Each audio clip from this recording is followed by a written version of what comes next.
boats, planes, trains, automobiles, and other Rust transportation options, get a horse.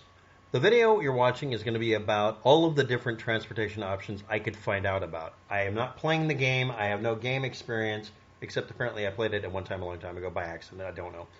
And this is about me trying to research this because I wasn't able to find this. So this video will be compacting all of it as of today in December of 2023. First of all, storing these items. This includes animals. This includes vehicles, stuff. Unless you're going to build a big hangar, garage, or dock, or paddock, you don't need to do these, but you can hold almost any one of these or all of them by using anything from high external walls and gates to literally a 2x1 box to put a horse in, or a boat in some cases. So let's get on with it. Horse. Horses can be found for free. They're a pickup item. And you can find a thoroughbred by accident. You can also go to the stables at the ranch or barn, spend 75 scrap to buy a saddle, and that'll give you, if you pick one, a thoroughbred or some other thing like that, depending on what you're looking for. Pick a thoroughbred. Now, you can feed it using a wood trough for 200 wood, making it. And you can fill it with potatoes and pumpkins. The pumpkins provide 20 health, and the potatoes provide 8 stamina. Don't have to just feed them pickles. Next, don't put them in a barn or any other covered area for you. Even though they're at a stable, they're supposed to be outside, not covered. That's something someone found out about. You have to make it to where it's an open area that's visible from the top. That's why you use external walls or whatever, or just make some high fences. Now, how do you improve them? How do you upgrade them? Well, the only thing I'd find that was of any practical value, and it is just practical value, is adding horseshoes. Now, you may or may not be able to put one of each of the high and low grade shoes on. This would, if you could put them both on, compensate for the next upgrades, slowing it down, which is 4 saddlebags. Combining them together, you get 48 slots of storage, and they cost 20 cloth at a tier 1 bench and 12 slots each. Now, this can take a thoroughbred horse, if you get it, that's at 54 kilometers per hour, or all the way down to nearly 40 if it's a low tier 1, and fix the slowdown caused, just by, putting on the shoes. Now, why am I suggesting this? This is basically you running around with almost double storage capacity if you just put on the saddlebags. Very few people seem to do it. Horses were so good and so effective in the game at one time that they had to be nerfed because of something called horse gang. Look it up and see why. The other things you might look up, I do not see them as valuable because I'm looking for efficiency, speed, simplicity, tier 0 or starter activities, and in the game I would be looking for the simplest method to get something done. Transporting an entire basis worth of stuff as fast as possible. This is not the best way to do it, but it's pretty good. Also, you can put a double saddle on one and carry 2 people and effectively carry 3 times the amount of storage by having the bags and 2 people on it that one person could without the bags. And you don't have to buy the horse, you can just buy the saddlebags and put it on there. And apparently you can put the saddlebags on without the saddle or not. All this is subject to change, and I can't get the same answer from 2 different websites on it. So let's move on. Boats. Low-grade fuel tanks on most of the stuff we're talking about are 500 low-grade fuel for anything that uses low-grade fuel. Go ahead and claim a tugboat at the harbor, and it will use 1,188 low-grade fuel an hour. But it can hold absolutely an obscene amount of stuff to either be used as transport to move things or just use it as a base. Most people think of it as a base, but using it for transporting loot out of an area and then using it to relocate seems like the best option. For 300 scrap, you can get a 6-seater, 36 storage slot RHIB, and it uses 900 low-grade fuel an hour. These are still energy-consuming crazy things. At 540 low-grade fuel an hour, which is how I'm kind of organizing these, and 300 scrap as well, is a 2-seater submarine. And you can fire torpedoes and basically MLRS rocket the hell out of something if you want to with it. Or not. It's either that or the 1-seater. And the 1-seater at 200 scrap does 468 low-grade fuel an hour. Now, for 125 scrap, if you buy it, or nothing if you just find one, you can get a motorboat with 6 slots of storage, 4 seats in it. So we're getting up to that. Yeah, that's pretty useful. And again, for free, very useful. And it comes with 50 low-grade fuel if you buy it.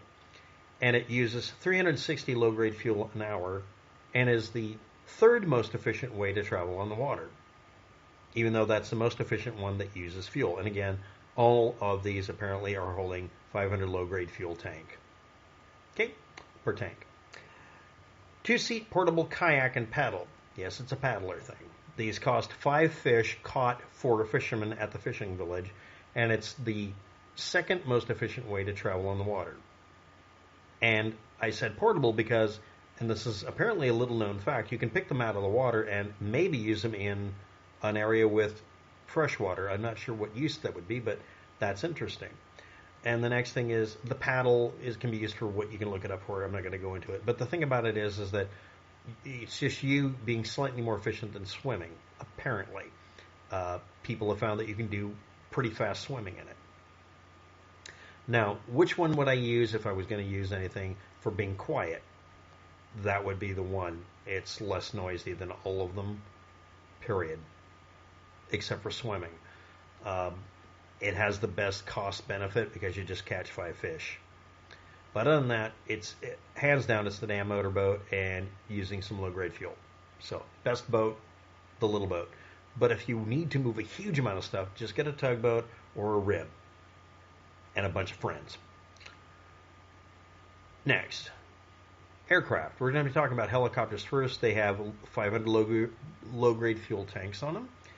Bandit Camp Airwolf. They come with 100 low-grade fuel for each of them, and all of these I'm going to list in the first group are 1,800 low-grade fuel an hour.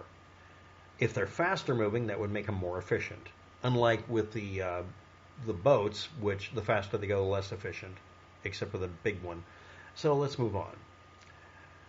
750 scrap gets a 2-seat minicopter. 2,250 scrap gets you a 2-seat minicopter that's an attack helicopter. It can fire missiles, and it's got a gun turret on it that can be operated by somebody.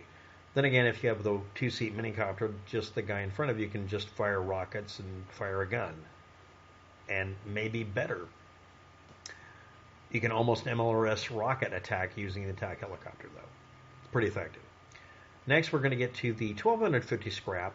Literally 1,100 scrap less cost than the attack helicopter. It can hold 20 people, transport helicopter. But you can also throw a boat in it. All of these, it's not that they're on tiers, it's they're for completely different purposes.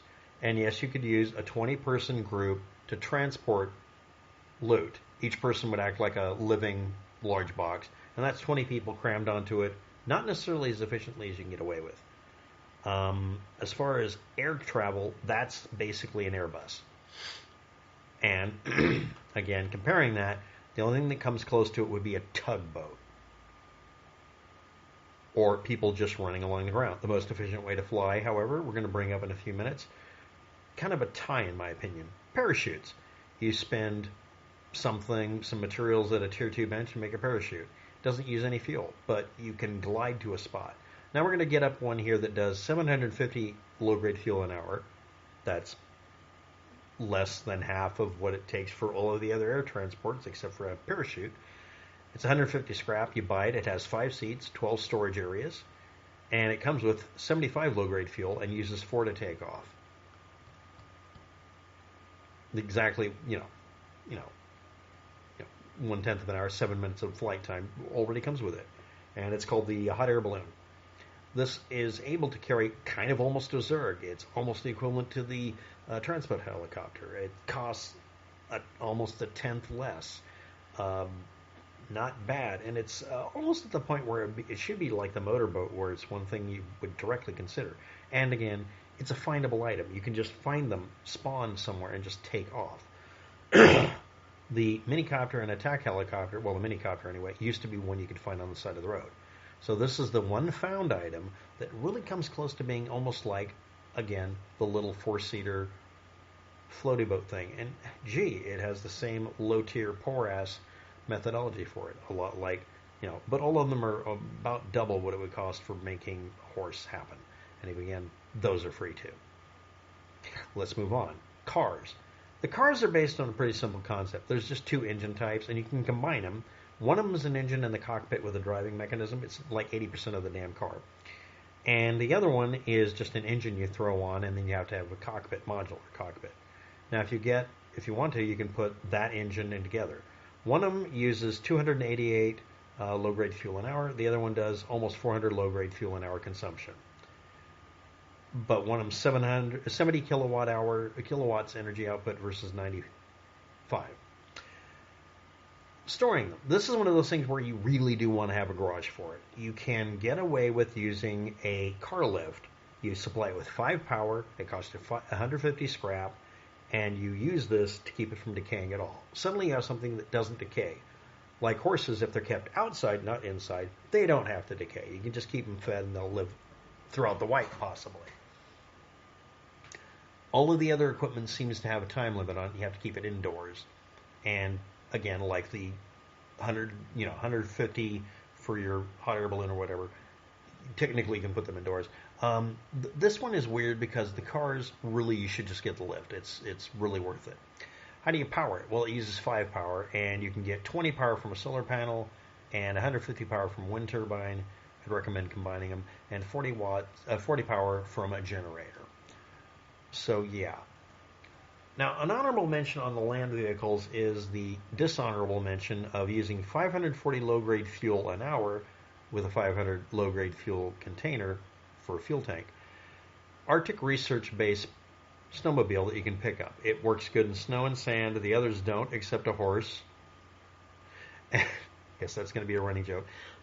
And it's a dishonorable mention because it's ridiculously inefficient and has issues. But on land, it would screw up most of the vehicles that they have here. Most of the other stuff,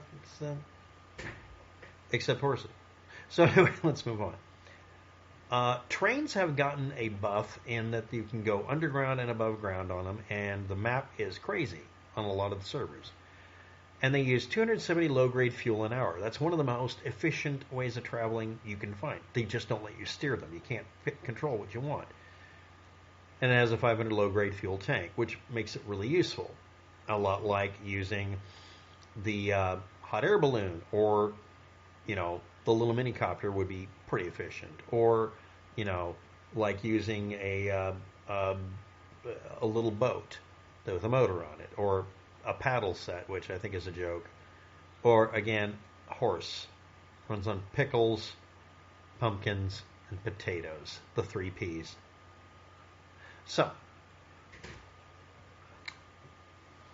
why did I do this video? Again, I couldn't find this information on a single page. This is what I call a single pager. It should be that.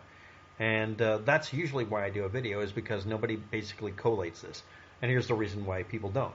They change it every once in a while. The horses used to be overpowered. You could get on there with almost unlimited armor. You could put way too many saddlebags on them. You could put 4 horseshoes on them, I guess, or something like that. They were ridiculously hard to take care of. You could armor the horse and it would add to your armor. You could armor yourself and it would help protect the horse, obviously. But if you combine them together, you were a nearly unstoppable biological tank that didn't run out of fuel because you could feed them by throwing food on the ground to feed them.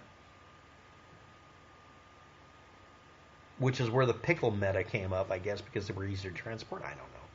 I guess potatoes take up too much space. And again, they don't like being indoors with a cover. They like being in a paddock, taken care of, and then taken out when they need to be. But among all of these, what is the best transport type? Well, just like you can swim in the sea and you can walk on land, it is the most energy efficient one with the least amount of upkeep, because you can run on potatoes and pumpkins too. And I do like the fact that a lot of this matches up with what actually happens in reality. The energy efficiency or lack thereof in all of these things really does match up pretty closely. Except for the trains, they're a little broken, as they say. So, if I've got anything wrong, that's expected.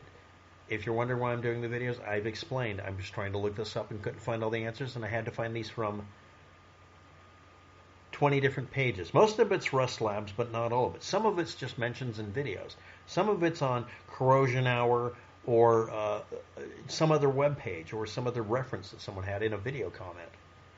Thanks for watching. Have a good day. Good luck with that, and I hope this has been useful to you, and that's probably why you found it.